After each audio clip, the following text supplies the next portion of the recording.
In this module, I'll teach you how to cook pizza in a wood oven. Pizza benefits greatly from being cooked in a fast and furious way. That's why the oven is fired up to anywhere between 750 and 900 degrees. Pizza also benefits from the freshest of ingredients. So if you have tomatoes, vegetables that you want to put on there, make sure you grill them first or you saute them or anything like that. But get the complexity of the flavors going before you put it on the pizza. I also recommend that you take the time and make your own pizza dough, your own pizza sauces. Anything you can do from scratch for yourself, you won't regret it, especially in a wood oven. It'll taste absolutely wonderfully. So the tools you're going to need for cooking a pizza in your wood oven are infrared thermometer. You don't absolutely have to have one of these, but they're nice to have.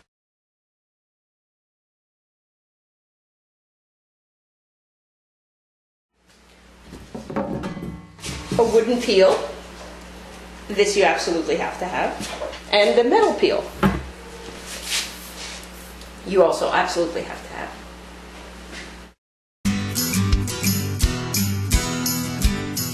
Alright, next we'll make some pizza dough. Pizza dough is quite easy to make. There will be a remarkable difference to the quality of your pizza if you take the time to make your own dough.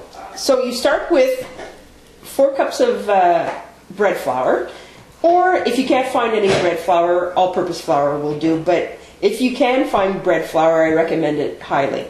I like to use bread flour to make the pizza dough because the bread flour gives it that nice chewy consistency. You can use all-purpose flour if you can't find the bread flour, but if you can make an extra effort to find bread flour, you won't be disappointed because when the pizza comes out of the oven, it will be nice, crisp, but at the same time it will have the extra gluten, which will give the pizza crust a really nice texture. All-purpose will be okay, but the bread flour will take it up to that extra notch. So 4 cups of the bread flour, 2.5 teaspoons of instant yeast, 1 teaspoon of salt,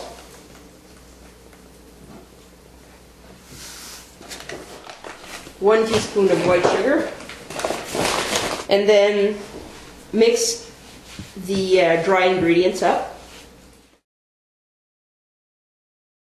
Again with the plastic gloves to prevent stickiness. And then 1 1/3 cup of lukewarm water. And then a bit of olive oil for extra flavor. Mix it all up.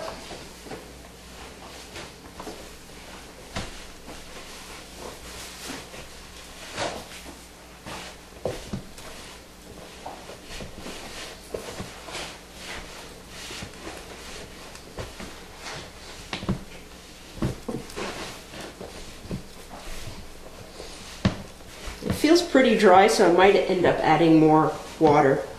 So I'm going to put maybe another 1/3 of a cup in.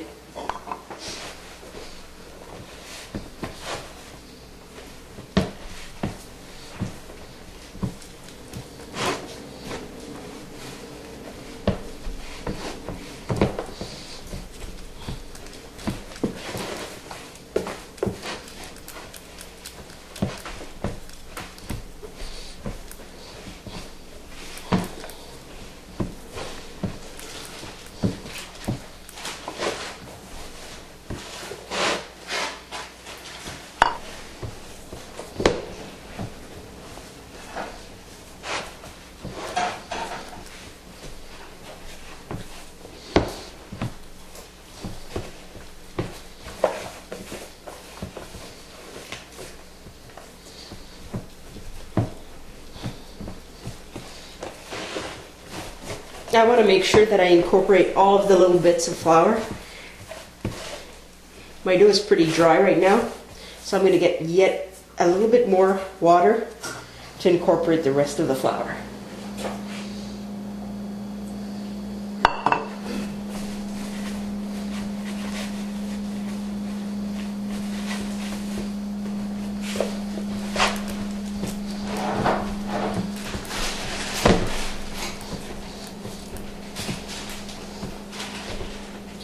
Once you're done with mixing your pizza dough ingredients, mix it all up nicely, put a lid on it, and set it aside for anywhere from 4 to 12 hours.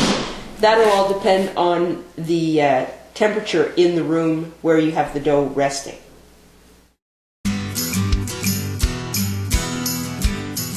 Now we'll cover how to make a very basic tomato sauce for your pizza. You certainly don't have to put a tomato sauce on the pizza for it to be good. Actually, you don't have to put any sauce on it at all if you don't want. But for this pizza, I'll make a Neapolitan, also known as a margherita. So it's basic tomato sauce, mozzarella, and fresh basil on top at the end. It's a very good pizza. If you prefer and you have a different sauce recipe, go ahead and use that. But I encourage you to make it from scratch. You have a lovely wood oven. You'll benefit greatly from making your own tomato sauce and using that instead of a packaged store-bought stuff. Alright, to begin, I'm going to start with 3 cloves of garlic. The onion that I roasted earlier, it doesn't have to be a roasted onion. You can just use a regular one. I've got a tin of crushed tomatoes. I've got some salt, pepper, oregano, thyme in here, and also some balsamic vinegar or a red wine vinegar, or even just a bit of red wine if you want. Some olive oil, and then we'll make the sauce. So I'll start by crushing and dicing the garlic.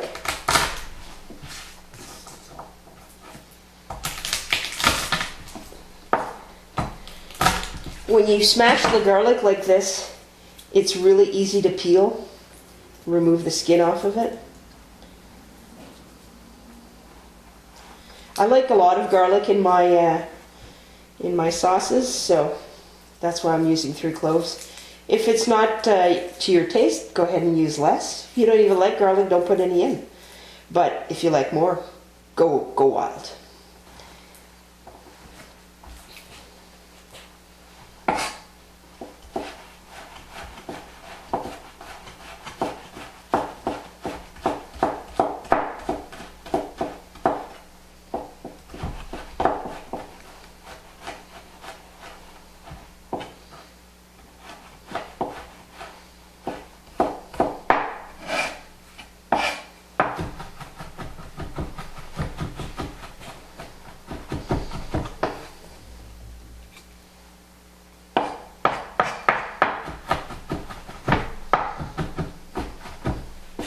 Alright, so we've got the garlic minced. For the onion, this is a roasted onion, so I'll just take the external skin off. Now because I roasted it in the oven, in the wood oven, it's going to be nice and sweet. It's going to add a nice sweet complexity to the tomato sauce.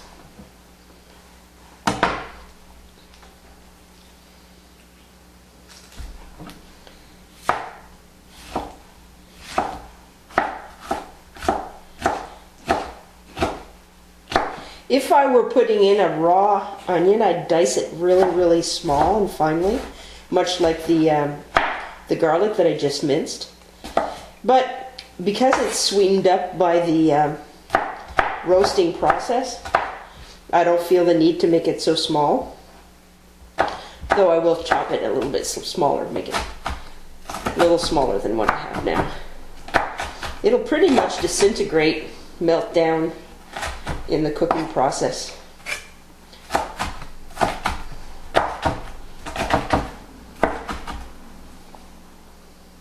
So now that we have the garlic minced and the onion chopped up, we'll move over to the other kitchen and start cooking this all up in a bit of olive oil.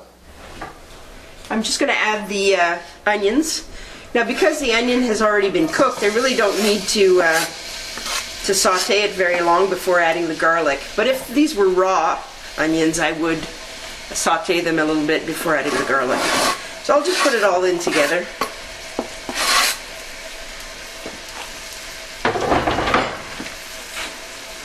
I'll lower the heat a bit.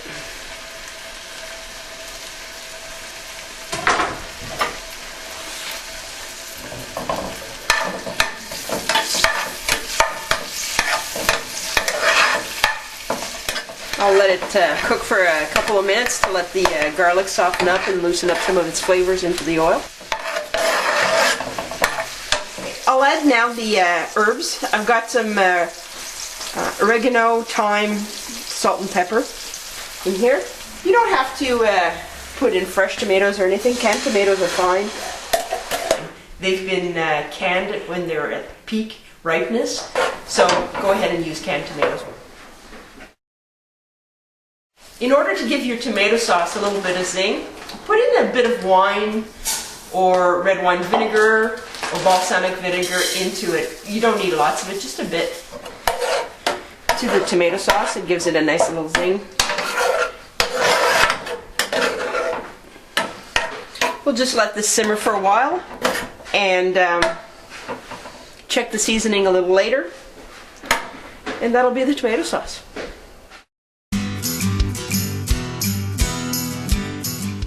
Alright, now that we've got the wood oven burning nicely, it's getting to the point where it's almost perfect for cooking pizza. We need to assemble the pizza. So I've got my dough here that's been sitting, and I have some flour. So I'm just going to lightly flour the surface of my workspace, onto which I'm going to put the dough that's been sitting. So you notice how nice and stringy it is? That's the gluten molecules, and that's what's going to give your pizza dough a nice consistency.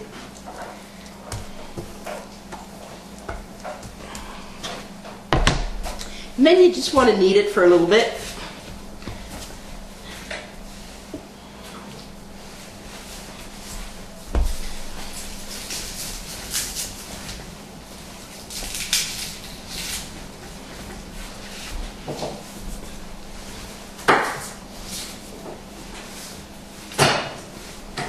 In the eatery, I would portion this out, specific weight and to make a specific size of pizza. But because we're just doing this for the video, I'm not going to bother weighing out everything. But what you can do is, this is a nice chunk of dough. Portion it out. Once you have it portioned, roll it around in some of the flour.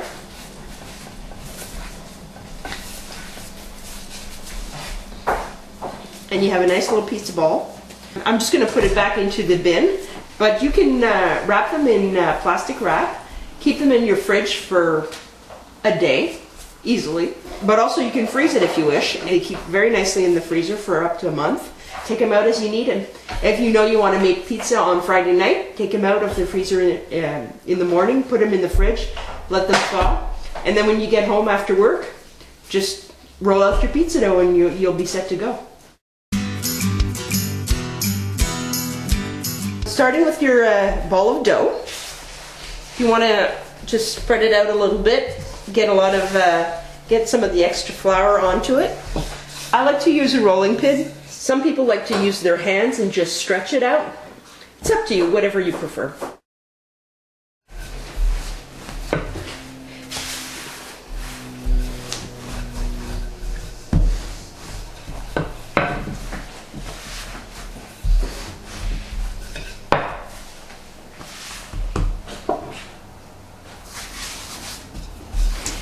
If it gets sticky, add just a little bit of flour and continue rolling it out.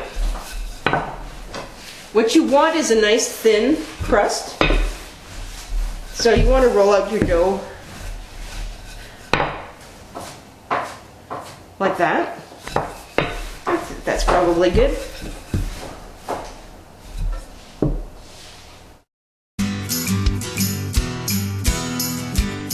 All right, then put a little bit of flour onto the peel, and you want to transfer your dough to the peel. We're just going to make a simple margherita pizza, also known as a Neapolitan. So it's a very basic pizza. Tomato sauce,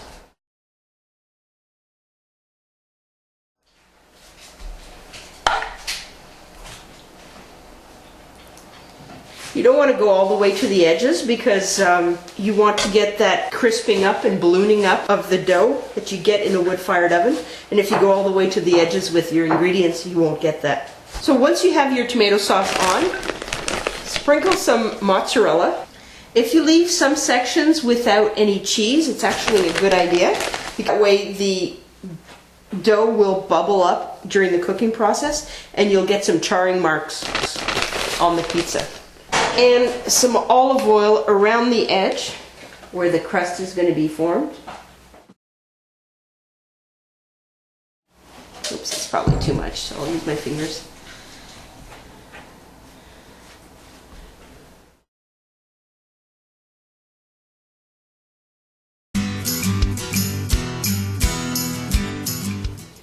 Alright, so before we put any pizza or pita or anything like that into the oven and onto the actual surface of the oven, or the base, we have to make sure we clean it and remove some of the remnants from the fire. So what we'll do is we'll take the steel brush, part of my brush scraper, and just sweep the base to remove some of that ash.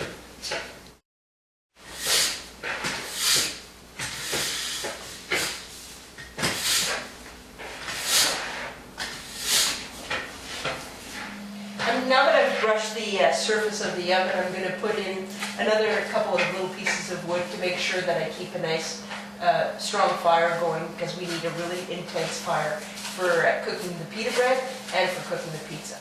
And I made a bit of a mess, so I'm going to brush it again.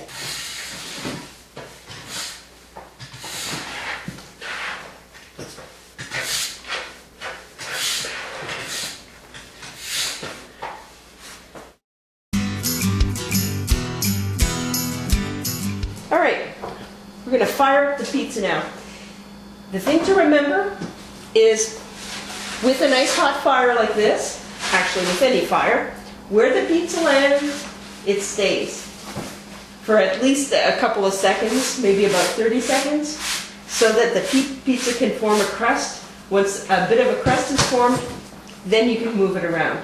So we'll start by putting it in, go into the mouth.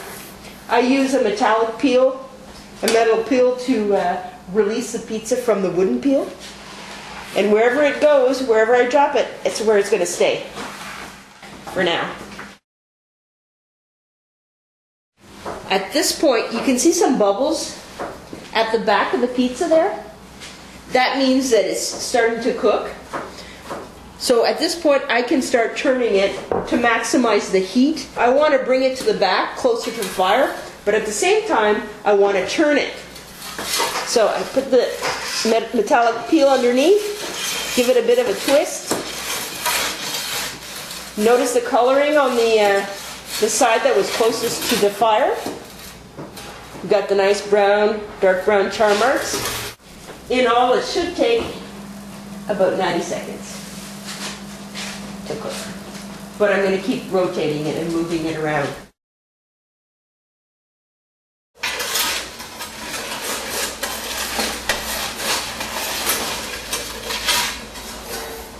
All these char marks, that's what you want. It's just like a barbecue. You need the color of the heat of the fire to put some color on the meal.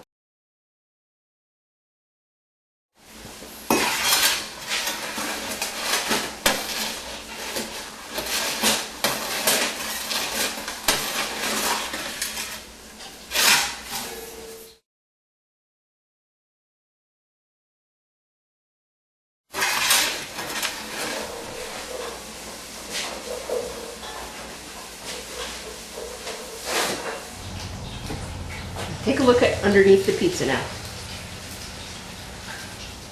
That's what you want it to look like.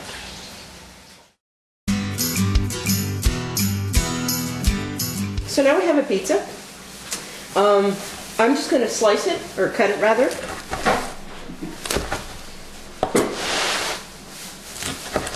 Because it's the margherita or the Neapolitan, it really doesn't need much, but classically it gets topped with some fresh basil. So that's what I'm going to do.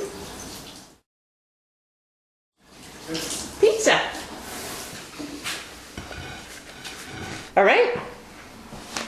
knock yourself out. Wow, looks fantastic. Thank you. Hot. Woo.